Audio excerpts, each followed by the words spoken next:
दोस्तों ये market update miss मत करना, इंपॉर्टेंट मूव्स छूट सकते हैं। चलिए जल्दी से शुरू करते हैं। हेडलाइन तो ये है कि निफ्टी ने 14 महीनों बाद नया ऑल टाइम हाई बना लिया है, पर असली स्टोरी क्या है? और इस लेवल पर मार्केट वेटरन विजय केडिया ने एक बहुत जरूरी चेतावनी दी है। उनका साफ कहना है कि वैल्यूएशंस सस्ते नहीं हैं। रिटेल इन्वेस्टर्स को खास तौर पर संभल कर रहना होगा। तो एक्सपेंसिव वैल्यूएशन का आखिर मतलब क्या है? आइए इसे आसान भाषा में समझते हैं। केडिया जी ने इसे एक सिंपल एग्जाम्पल से समझाया है। ये सब प्राइस और वैल्यू का खेल है। सोचिए, अगर 100 रुपए की चीज के लिए आप 200 दे रहे हैं तो ये साफ घाटे का सौदा है। अब फिलहाल मार्केट की सच्चाई यही है, ज्यादातर स्टॉक्स महंगे दाम पर ही मिल रहे हैं।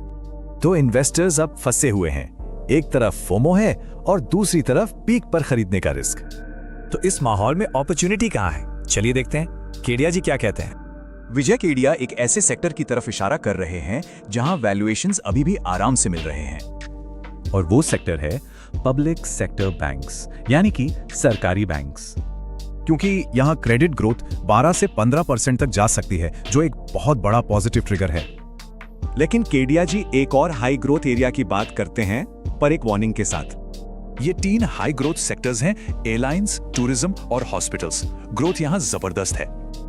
पर सबसे बड़ी वार्निंग यही है, इन सेक्टर्स में ग्रोथ है लेकिन वैल्यूएशंस आसमान छू रहे हैं। तो आखिर में एक स्मार्ट इन्वेस्टर को अब करना क्या चाहिए? स्ट्रेटजी क्या हो? केडिया जी की कोर एडवाइस याद रखिए, बहुत सावधान रहें, क्योंकि आखिर में वैल्यूएशंस ही सबसे इंपॉर्टेंट है। और आखिर में उनका गोल्डन रूल जो हर इन्वेस्टर के लिए है, सुनो सबकी, करो खुद की, रिसर्च अपनी ही होनी चाहिए। This video is for educational and information purpose only. This is not financial, legal or professional advice.